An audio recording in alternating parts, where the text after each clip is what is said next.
Hello, I'm Shiraki. I will talk about extending the stepwise levitation height range of a non-contact stage with suction hold.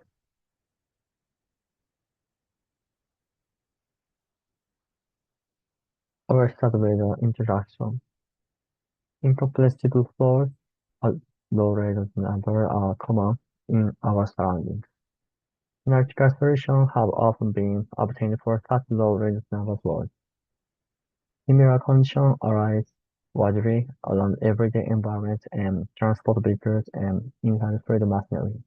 So characterizing such flow by numerical simulation is meaningful.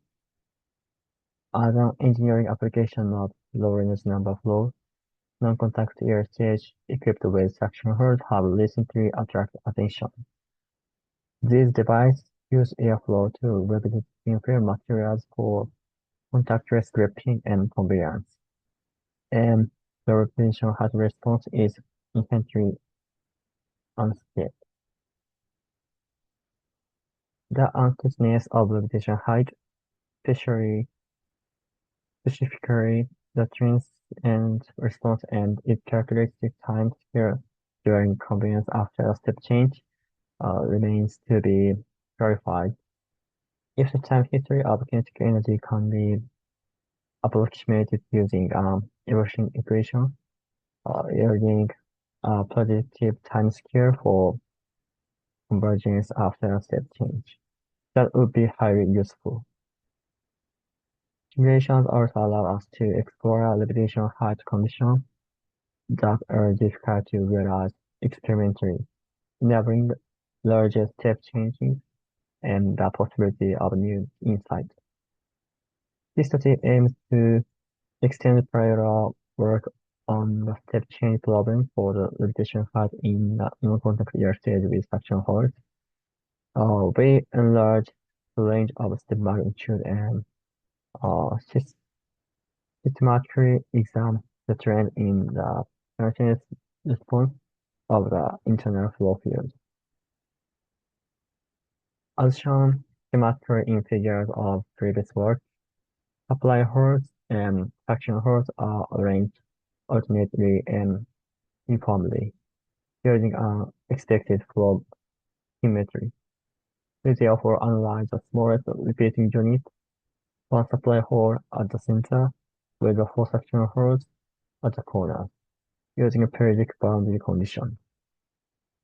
With the nominal repetition height of 50 micrometers for the real device. The bulk Reynolds number is 200 with kinematic viscosity. Because the bulk Reynolds number is well below 1000, the nonlinear convective term can be neglected from the viewpoint of both of the flow field and the lubrication type approximation. Accordingly, we solve the incompressible continuity equation coupled with the Navier-Stokes equation with the convective term dropped. The solver is based on a high accuracy scheme with a track record in direct numerical simulation of incompressible turbulent flows. We set the step change range for the uh, relative to the post-step reference height. The first step lower bound reaches minus 70%, as shown in this figure. To realize the step change, we first compute the steady flow at the first step height. The solution field is then used as initial condition at the post-step height. Even at the lower bound height, the gap remains much larger than the mean free path of air, so the continuum hypothesis is valid. The convergence of kinetic energy is shown in the figure A, and the convergence of the spatial RMS of the static pressure change is shown in the figure B. In both plots, The vertical axis is shifted so that the converged value is zero. Both magnitudes are examined with respect to recurrence height.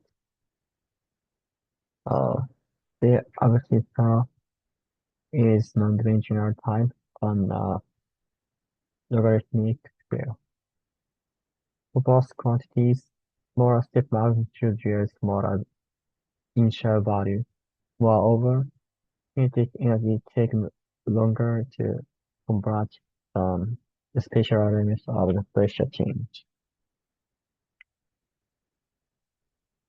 Following our prior study of a numerical-based theoretical analysis, we represent the time variation of kinetic energy via evaluation equation. Here, if the coefficient Ft in that equation is constant, the genuine convergence is exponential. However, the present results indicate that the observed convergence cannot be captured by a single exponential. Using a power law form for Ft provides an accurate approximation instead. In the present study, we test the power law analogy for Ft with the exponent m treated as a constant as follows.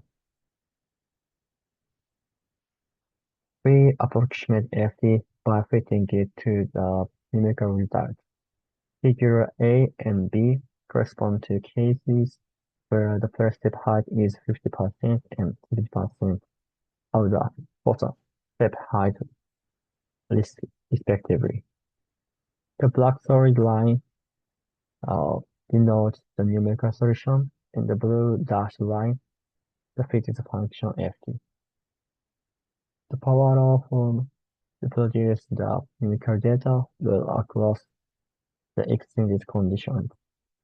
Using this if Ft, we derive an approximate solution for the normalized kinetic energy, normalized by its initial value at the onset of the step response, and obtain the associated time constant Ft when matching the approximation to the simulation data.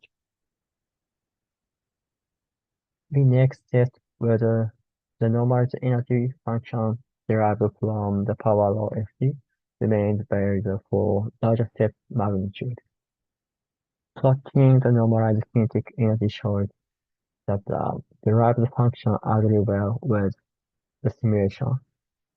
The time constant obtained by fitting is non-dimensionalized using the viscosity function time vista.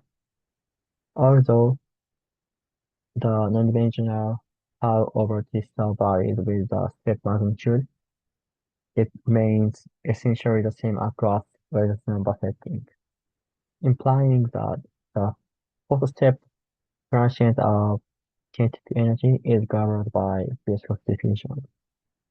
Thus, the fundamental nature of the phenomenon is preserved as the step magnitude grows, and insights obtained under small step changes are likely to remain valid at larger steps as well.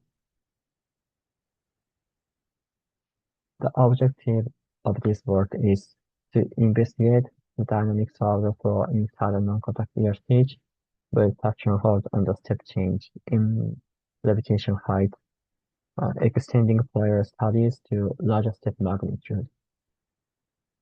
The numerical method was a problem approach used in direct numerical simulation of four-bounded turbulence. As a result, the approximate expression for the normalized kinetic energy response agree well with the simulation, and the fit time constants show the same trend as in real work. That's all for my presentation. Thank you for listening.